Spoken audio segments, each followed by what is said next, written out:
Lunes 13 de mayo de 2013, poco después de las 6 de la mañana.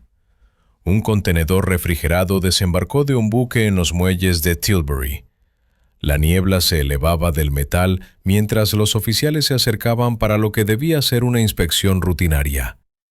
Nada en ese instante auguraba la serie de eventos que desencadenaría. Casi una década de investigaciones, arrestos, desapariciones y el colapso de dos redes criminales muy diferentes junto a una traición dentro del departamento de policía que nadie anticipó. Años después, el miércoles 4 de agosto de 2021, poco antes de las 8 de la noche, un equipo sin identificar en West Yorkshire seguía un coche que parecía realizar un recorrido nocturno ordinario. Dentro del vehículo había paquetes que abrirían la puerta a una cadena de movimientos y una línea de suministro que se extendía mucho más allá de las fronteras del condado. Dos historias, una comenzando con un cargamento congelado que no cuadraba, la otra con una entrega que nunca debió haber sido notada. La primera historia comienza con la rutina matutina en los muelles de Tilbury. Contenedores descargados, documentos verificados, temperaturas registradas. Nada inusual en un envío de 12 toneladas de carne congelada proveniente de Sudamérica en mayo de 2013. La unidad estaba fría, sólida y etiquetada para ser entregada en una instalación de almacenamiento en Wagon. Pero cuando los oficiales levantaron la primera caja, lo que encontraron dentro detuvo el proceso casi instantáneamente. Escondidos entre la carne había compartimentos llenos de bloques comprimidos, cientos de ellos, cada uno marcado con un emblema distintivo. Al completar el conteo, el peso sumaba más de 400 kilos de cocaína de alta pureza. El descubrimiento fue significativo, pero lo que siguió fue un movimiento más táctico y deliberado. La fuerza fronteriza retiró cada bloque, sustituyéndolos por paquetes ficticios llenos de ladrillos, idénticos en peso y envoltura. El envío fue entonces sellado de nuevo y permitió continuar su viaje. Fue un movimiento controlado, diseñado para ver quién llegaría a recoger lo que creían que aún estaba dentro. Una vez que el contenedor llegó a Wagon, la red criminal detrás de él se desmoronó más rápido de lo que cualquiera esperaba. Al abrir los compartimentos y revelar el contenido, el pánico se extendió inmediatamente. El grupo asumió que habían sido robados por rivales, ya habían pagado grandes sumas, confiaban en contactos de confianza y creían que la ruta era segura. Pero ninguno imaginó que el producto había sido interceptado mucho antes de que ellos siquiera lo tocaran. En medio de esa confusión, un nombre surgió rápidamente a la superficie: Anthony Sanderson. Confiado por figuras de alto nivel, fue llevado al centro del escenario, mientras el entramado de estas operaciones clandestinas comenzaba a desmoronarse. Así se tejieron las historias de intriga y traición, donde el ingenio humano se enfrenta a la constante lucha entre el bien y el mal, revelando una verdad tan antigua como el tiempo mismo. La justicia, aunque lenta, siempre encuentra su camino. Comenzó una operación de recuperación basada en la creencia de que alguien, en algún lugar, había robado casi 20 millones de libras en cocaína. La Agencia Nacional del Crimen, NSA por sus siglas en inglés, ya estaba al tanto, observando y escuchando, construyendo meticulosamente el rompecabezas del papel de cada implicado.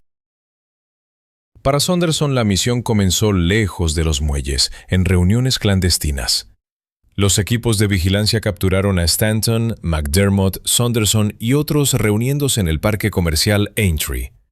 Las conversaciones giraban en torno a rastrear a quien ellos pensaban que había tomado la cocaína. Los oficiales que monitoreaban al grupo notaron un cambio rápido en el tono de sus discusiones, que pasaron de la confusión a la sospecha y de ahí a hablar de represalias.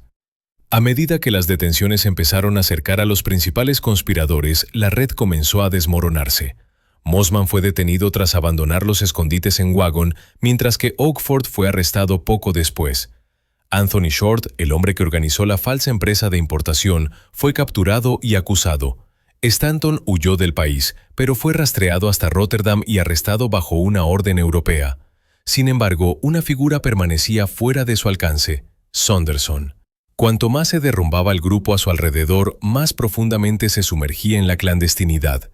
Durante cerca de un año se movió entre diferentes direcciones, confiando en contactos vinculados a la misma conspiración para mantenerse oculto. La NSA lo incluyó públicamente como buscado para interrogatorio, un fugitivo vinculado a un complot que rozaba la violencia. Finalmente, en mayo de 2014 los oficiales cercaron un apartamento en Sulphur Keys. Dentro encontraron a Sanderson, junto con efectivo y drogas que lo vinculaban de nuevo a la conspiración. Fue acusado de suministro de drogas, extorsión y lavado de dinero, y más tarde recibió una sentencia de 10 años, un término que la Corte de Apelaciones describiría como indulgente. Lo que siguió a su arresto no lo detendría, sino que lo llevaría a un lugar inesperado. Lo que comenzó como una frontera profesional borrosa dentro de la prisión de HMP Kirkham cambió rápidamente cuando Sanderson alcanzó las etapas finales de su condena. La primera señal visible emergió en el verano de 2018, cuando la gobernadora Carrie Pegg llegó al trabajo ya no en el modesto Honda Jazz que sus colegas estaban acostumbrados a ver.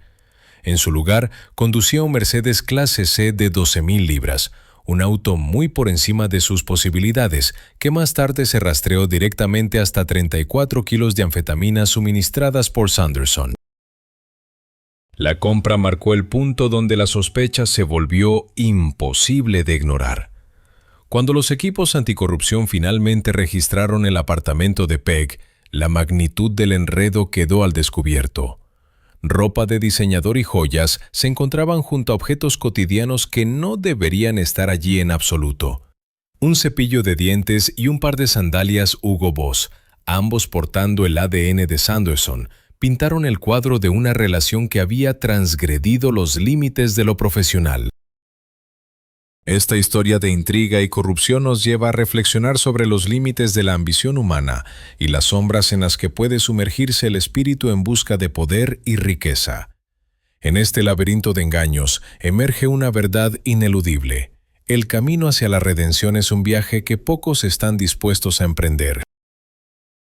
Haber cruzado cada límite del sistema penitenciario en el que se basaba, pero las señales de advertencia habían estado presentes mucho antes de la búsqueda. La situación financiera de Pegg se deterioraba rápidamente. Los registros oficiales indicaban que en algún momento solo tenía 6 peniques a su nombre. Varios juicios de los tribunales del condado habían pasado sin ser declarados. Para los investigadores, ese nivel de presión hacía evidente su vulnerabilidad. Fuera de la prisión, los miembros de la red criminal también habían notado el cambio. Mensajes de EncroChat recuperados años después mostraban a los asociados frustrados porque Sanderson se estaba distrayendo. Mantenía contacto con Pegg, se distanciaba de su esposa y permitía que lo que describían como problemas personales interfirieran con el negocio que esperaban que liderara. En esos mensajes usaba los seudónimos Jesse Pinkman y James Gandolfini, apodos que sugerían cómo se veía a sí mismo dentro de la jerarquía, familiar, confiado y central en la operación a la que planeaba regresar una vez liberado. En teoría, dejó estructuras establecidas para facilitar su reintegración a la vida cotidiana. Supervisión, restricciones y el marco continuo del programa BADD, que aún impartía en varias prisiones. Sin embargo, en menos de 2 meses, los investigadores descubrirían que ya estaba involucrado en una nueva operación criminal mucho más grande. Comenzó discretamente, a través de viejos contactos en Liverpool y la red más amplia de Merseyside, y se expandió hacia rutas familiares en Londres, España y Holanda. Eran conexiones de las que había dependido antes de su arresto en 2014, conexiones que no se habían debilitado durante su ausencia. La relación con Carrie Pegg también se mantuvo intacta. Para entonces, ella se había trasladado a un puesto regional más amplio, supervisando la estrategia de drogas en 6 prisiones del noroeste. Este cambio le otorgó más autoridad, más alcance y más influencia, pero también mantuvo una línea directa entre ellos, una que Sanderson continuó explotando. Mensajes de EncroChat recuperados más tarde mostraban con qué frecuencia ella aparecía en los márgenes de sus movimientos, presente en las conversaciones, incluso cuando no estaba directamente involucrada. Para finales de 2019, su nueva lealtad era clara. Se estaba alineando con las figuras que más tarde se convertirían en centrales para la Operación Espada Azul. Para aquellos dentro de la conspiración, el regreso de Sanderson se sintió sin fisuras, como si los años en prisión simplemente hubieran agudizado su capacidad para organizar. El siguiente paso fue construir la operación en sí misma, y eso comenzó en Sealand. El corazón físico de la operación se encontraba más allá de Liverpool, escondido tras campos en la frontera de Gales del Norte, en una propiedad conocida como Wood Cottage en Sealand. Lo que desde el exterior parecía ser un edificio rural era en realidad una fábrica de anfetaminas a escala industrial. A lo largo de finales de 2019 y entrado el año siguiente, esta instalación clandestina se convirtió en el epicentro de una red de tráfico de drogas que se extendía más allá de las fronteras nacionales. La historia de Sanderson y Peck es un recordatorio de cómo las conexiones personales y las circunstancias económicas pueden influir en la trayectoria de una vida, transformando la vulnerabilidad en un catalizador para el crimen organizado. En el vasto entramado de lealtades y traiciones, el destino de sus protagonistas queda sellado, dejando un legado de preguntas sobre la naturaleza del poder y la fragilidad humana en el corazón del imperio criminal. En el año 2020, llegaron furgonetas cargadas con barriles, cajas y tambores, materiales que se mezclaban fácilmente con los movimientos del comercio legítimo, pero las cantidades eran todo menos ordinarias. Para cuando los investigadores lograron juntar las cifras, el grupo había manejado alrededor de 2,6 toneladas de químicos precursores, suficientes para producir aproximadamente 900 litros de aceite de anfetamina, y alrededor de 700 kilos de producto terminado. Dentro de la propiedad, la configuración era consistente con el proceso Leuckart, un método que requiere calor, presión y reacciones químicas controladas. El equipo alineaba las paredes, recipientes de reacción, mantos calefactores, tambores de solvente, equipo de protección. Fue cuando finalmente se penetró el sistema de EncroChat que los oficiales recuperaron imágenes tomadas desde dentro de la cabaña. Fotografías enviadas entre los miembros del grupo para mostrar el progreso, monitorear la calidad o solicitar suministros. La escala era inconfundible. Esto no era producción a pequeña escala, sino una operación construida para sostener una distribución regular a través de múltiples regiones. El papel de Sanderson se situaba por encima del trabajo físico. Actuaba como coordinador y tomador de decisiones, utilizando dispositivos cifrados de EncroChat para gestionar pedidos, transmitir instrucciones y monitorear a aquellos que trabajaban sobre el terreno. Como ya hemos cubierto sobre sus alias, otros se comunicaban bajo nombres como Nova Club, Paper Jaguar, Pierre White, Big Water, Striking Puma, Atom Game, Oak Toys, Park Plum y Tactical Hawk, cada uno enmascarando una identidad real detrás de una capa de seguridad que el grupo creía impenetrable. Aunque la anfetamina era el enfoque central del sitio conocido como Sealand, la red no se limitaba a un solo producto. Los registros de EncroChat mostraron transacciones que involucraban cocaína, heroína, ketamina, MCAT, cannabis y diazepam, con rutas de distribución que se extendían por Inglaterra, Gales y Escocia. Pero Sealand era solo una mitad del panorama. Aunque Sealand proporcionaba los medios para producir las drogas, la red necesitaba una segunda ubicación para gestionar todo lo que venía después. Ese papel recayó en una unidad en Entry Box Works en Merseyside, un espacio industrial discreto utilizado como centro para almacenar, prensar, empaquetar y despachar el producto, moviéndose fuera de la cabaña de madera. Aquí, los bloques de kilogramos se descomponían, reempaquetaban, sellaban y preparaban para la entrega, con movimientos organizados a través de EncroChat en carreras cuidadosamente sincronizadas. Las unidades estaban ubicadas cerca de enlaces viales principales, proporcionando al grupo un punto central desde el cual podían impulsar pedidos a través del Reino Unido con un retraso mínimo. Las rutas de suministro se extendían mucho más allá de Merseyside. Las comunicaciones recuperadas más tarde mostraron entregas que llegaban a Glasgow, Dundee, Neath, Newcastle y múltiples ciudades a través de Inglaterra. Las carreras se realizaban utilizando una mezcla de furgonetas de alquiler, vehículos personales y coches que habían sido limpiados profesionalmente para eliminar rastros de residuos. En esta compleja red de tráfico, el uso de tecnología avanzada y métodos clandestinos reflejaba una sofisticación que desafiaba los límites de la ley. Sin embargo, en el corazón de esta operación latía un recordatorio sombrío de la capacidad humana para manipular y explotar, donde la búsqueda de beneficios se entrelaza con la habilidad para eludir la detección.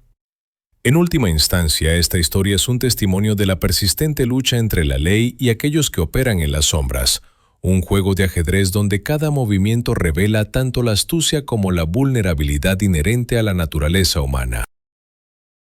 En las entrañas de una organización meticulosamente estructurada, los conductores recibieron instrucciones precisas: mantener patrones de rutina, tramos de autopista, paradas en estaciones de servicio y horarios predecibles para evitar levantar sospechas. El dinero en efectivo fluía de regreso de la misma manera. En un viaje, se transportaron 50,000 libras esterlinas, que más tarde fueron incautadas a Garrett Kelly, cuya presencia en la unidad lo vinculaba directamente con la actividad diaria de esta red. A nivel organizativo, Paul Mountain y Darren Owens surgieron como los lugartenientes principales. Ambos desempeñaron roles cruciales en el mantenimiento del ciclo de producción en Sealand y en la supervisión de la distribución desde el punto de entrada. Ellos gestionaban los pedidos, coordinaban las cadenas de suministro y aseguraban que las drogas y el dinero se movieran constantemente en ambas direcciones. Apoyándolos estaban figuras como Eccles y Pope, quienes estaban profundamente involucrados en la logística y el transporte. Sus vehículos, trayectos y movimientos registrados posteriormente ayudaron a los investigadores a mapear la estructura de la conspiración con precisión. Cada individuo jugó un papel esencial en la sostenibilidad de la operación, asegurando que cada etapa, producción, almacenamiento, transporte y pago, continuara sin interrupciones. Sin embargo, mientras su sistema operaba sin contratiempos, había algo que nunca previeron, un elemento que ya se movía hacia su caída inevitable.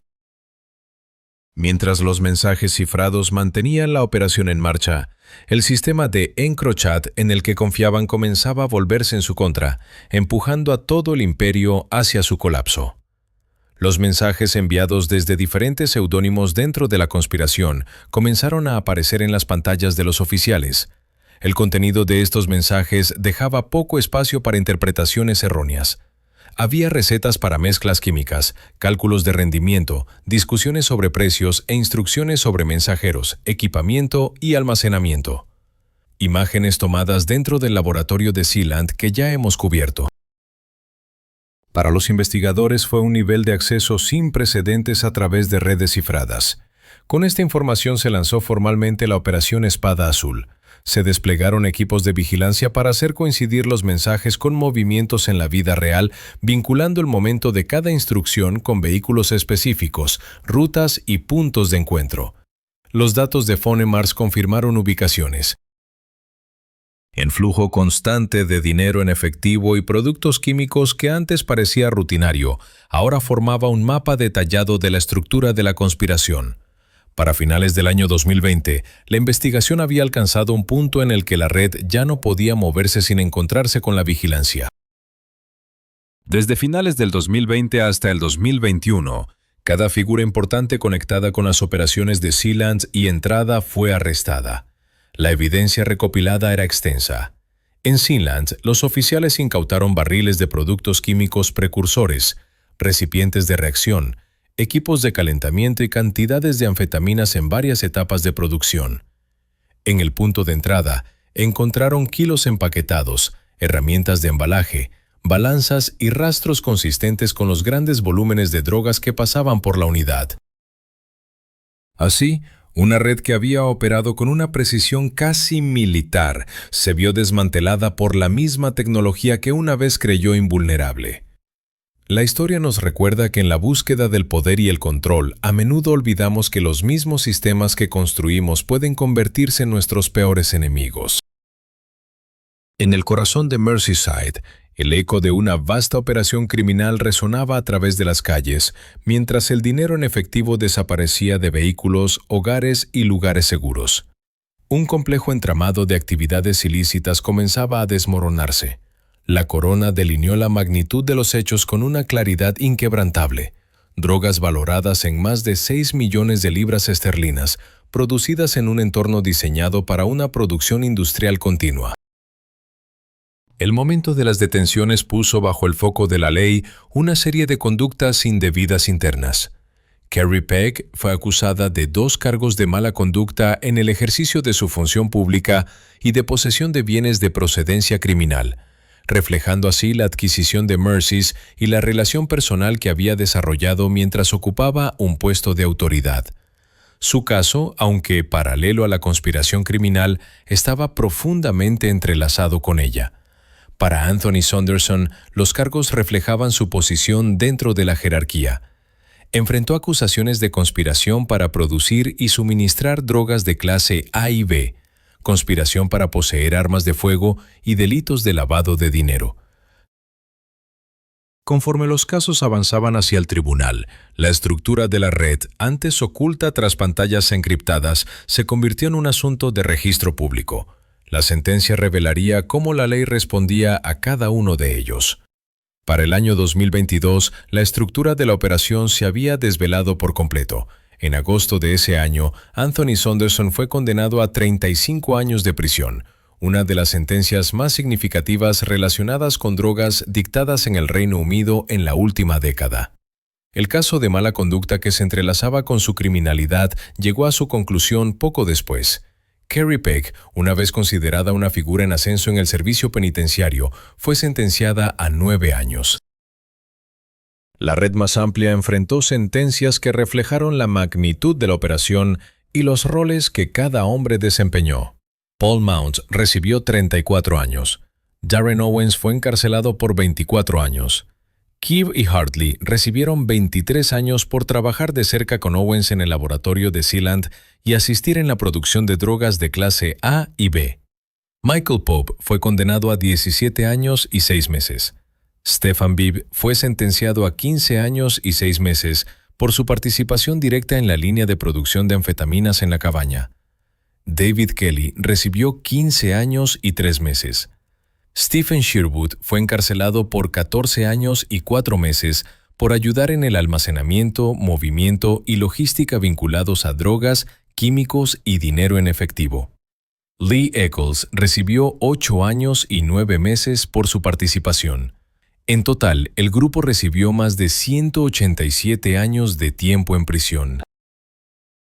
Pero mientras esta red se desmantelaba pieza por pieza, otra operación, a cientos de millas de distancia, comenzaba a agitarse, llevando a los investigadores a una cadena de suministro de naturaleza muy distinta. A principios de 2021, surgieron las primeras indicaciones de una cadena de suministro en desarrollo. Los oficiales en West Yorkshire comenzaron a notar los mismos vehículos recorriendo rutas idénticas. En este vasto teatro de sombras y secretos, la persistencia de la ley busca desmantelar las redes que, en su complejidad, reflejan las intrincadas interconexiones de un mundo oculto, donde el poder y la corrupción se entrelazan en un ciclo perpetuo de destrucción. La historia de Merseyside es un recordatorio de cómo incluso los entramados más secretos pueden ser deshechos, revelando en su caída las frágiles estructuras sobre las que se construyen imperios de ilegalidad. La investigación comenzó con una serie de avistamientos dispersos, pero pronto reveló un patrón que se extendía por Wakefield, Huddersfield, Liverpool y Stockton. Individuos conocidos aparecían con una regularidad inusual, sus movimientos trazados con precisión por un programa que unificó la inteligencia disponible. Se descubrieron cantidades significativas de cocaína y heroína desplazándose silenciosamente por la región. Las reuniones eran breves, el intercambio de dinero rápido y las transacciones no se asemejaban al tráfico callejero habitual. Para agosto de 2021, lo que había comenzado como observaciones aisladas se transformó en un esfuerzo de vigilancia coordinada. Oficiales dedicaron meses a observar vehículos, mapear rutinas y correlacionar movimientos entre ciudades que rara vez compartían el mismo rastro criminal.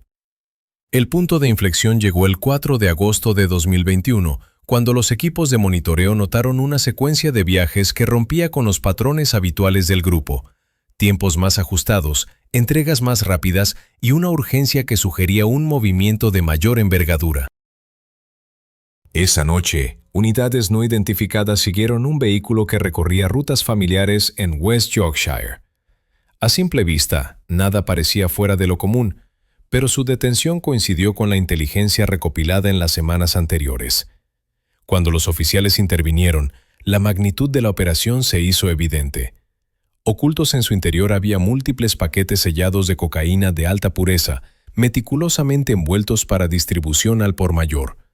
La incautación totalizó 26 kilos, con un valor superior a 2 millones de libras en las calles.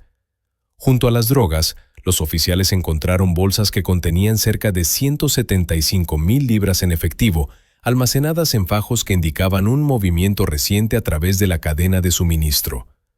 El dinero había sido dispuesto de una manera que reflejaba otras operaciones regionales, contado, comprimido y listo para ser movido a otro lugar en la red. Cada paquete, cada bloque de cocaína y cada fajo de billetes formaban parte de un cuadro que se había construido silenciosamente en el trasfondo. Las detenciones que siguieron fueron calmadas y controladas. Algunos individuos ofrecieron poca resistencia, mientras que otros actuaron como si toda la situación fuera un malentendido. Para la investigación, esto fue más que una incautación.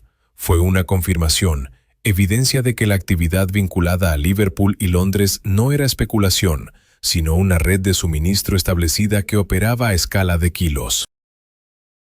Con el primer gran golpe asegurado, los detectives sabían que la siguiente fase expondría la estructura detrás de ella. Tras las incautaciones de agosto, los investigadores centraron su atención en los movimientos que habían tenido lugar mucho antes de que los oficiales intervinieran. Durante los siguientes 4 meses, emergió una estructura más clara, no a través de descubrimientos dramáticos, sino mediante la acumulación constante de datos de viajes, actividad telefónica y patrones financieros. Cuando esos hilos se alinearon, revelaron una línea de suministro capaz de mover hasta 303 kilos de drogas de clase A través de Inglaterra. Este despliegue meticuloso de recursos y la minuciosidad en el análisis forjaron un camino hacia la comprensión de una red subterránea que, operando en la sombra, había tejido un entramado de conexiones y transacciones. En un mundo donde las sombras a menudo ocultan más de lo que muestran, la verdad se convierte en un faro que, aunque a veces tenue, siempre ilumina el camino hacia la justicia. En diciembre de 2021, lo que comenzó como movimientos dispersos en las autopistas se consolidó en un grupo definido de individuos, cada uno desempeñando un papel en un sistema complejo y clandestino. En Wakefield, Narvid Asghar se convirtió en un engranaje esencial, manejando tanto drogas como efectivo, actuando como un contacto clave para los envíos que atravesaban la región. Su función era coordinar recogidas, organizar entregas y asegurar que el flujo de dinero regresara a través de la cadena con una interrupción mínima. En Huddersfield, Mohamed Adil Jarmil desempeñaba un papel central en el movimiento de cocaína, gestionando la redistribución local y manteniendo contacto con los mensajeros encargados de llevar el producto a las localidades circundantes. A su lado, Nasir Hayat apoyaba la operación local, facilitando entregas rutinarias y actuando como punto de contacto para los movimientos que alimentaban el mercado local. Más al norte, Alex Holder coordinaba las rutas hacia Stockton-on-Tees, asegurando que los envíos se movieran entre el noreste y West Yorkshire sin alterar el patrón que mantenía viva a la red. Hacia el sur, Mohamed Said operaba desde Bournemouth, integrándose en la línea sur de la cadena de suministro. Su participación conectaba West Yorkshire con distribuidores regionales que dependían de un suministro constante en lugar de entregas esporádicas.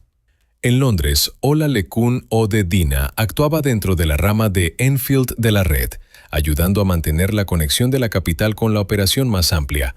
Sus movimientos formaban parte de las rutas ascendentes que alimentaban a ciudades a cientos de millas de distancia. Cada rol encajaba en un ritmo más amplio, donde mensajeros, organizadores, manipuladores y coordinadores se movían de maneras que, vistas por separado, parecían anodinas, pero al unirse formaban una operación singular que funcionaba silenciosamente a escala nacional.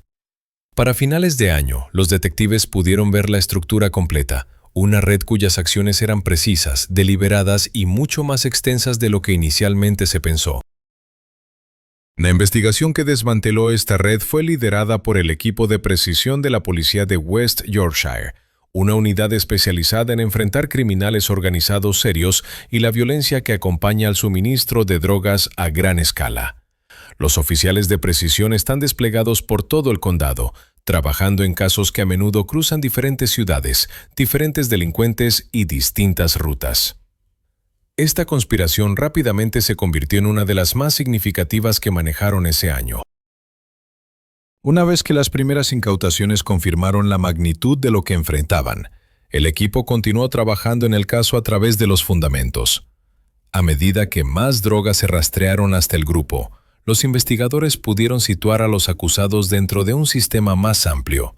Lo que parecía un mosaico de acciones individuales se reveló como una maquinaria bien aceitada, una danza de sombras que, al ser iluminada por la ley, mostró un retrato de la complejidad humana en su búsqueda de poder y control. Este entramado nos recuerda que, en el corazón de toda conspiración, late una verdad universal. La interconexión de nuestras acciones define el mundo en el que vivimos. En las sombras de West Yorkshire, una compleja red de distribución de heroína y cocaína operaba a nivel de kilogramos, lista para ser descompuesta y vendida en pequeñas cantidades en las calles de la región.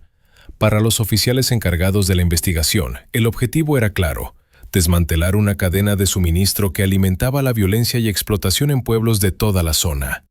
Cada pieza de evidencia recopilada permitió a los detectives trazar con confianza la estructura de la operación, vinculando a los acusados con las rutas de suministro en las que se apoyaban. A finales de 2021, el caso estaba completo, los arrestos se realizaron y la conspiración fue llevada ante los tribunales. En octubre de ese año comenzaron las audiencias en el Tribunal de la Corona de Leeds, donde se presentó la estructura completa de la red. La corte escuchó cómo el grupo operaba con rutas coordinadas que se extendían desde Liverpool y Londres hasta West Yorkshire. A lo largo de todas las audiencias se destacó la naturaleza coordinada de la operación. El inspector detective Kevin Daly describió al grupo como una cadena de suministro a nivel de kilogramos diseñada para mover drogas de manera eficiente hacia los mercados callejeros de West Yorkshire. Los primeros en ser sentenciados fueron aquellos que aceptaron su culpabilidad. Navid Asghar recibió una sentencia de 7 años y 3 meses, reflejando su participación en las operaciones. Mohamed Adil Jamil fue sentenciado a 6 años y 9 meses, apoyado por evidencia financiera y análisis de dispositivos.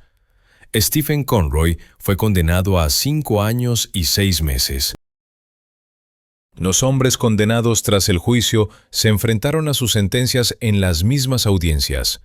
Nasir Hayat recibió 4 años y 6 meses por delitos de cocaína y propiedad criminal. Alex Holder fue encarcelado por 3 años y 9 meses. Los últimos acusados, Mohamed Said y Olalekona Didina, regresaron al tribunal el 14 de noviembre para conocer sus sentencias. Said recibió 3 años y 9 meses, mientras que Adedina fue condenado a 4 años y 6 meses por su papel en la operación. Con las sentencias finales establecidas, la red había sido desmantelada. En el vasto entramado de la justicia, cada hilo cortado es un paso hacia un futuro menos sombrío, una oportunidad para que la comunidad respire un aire más limpio, libre de la sombra de la explotación y la desesperación.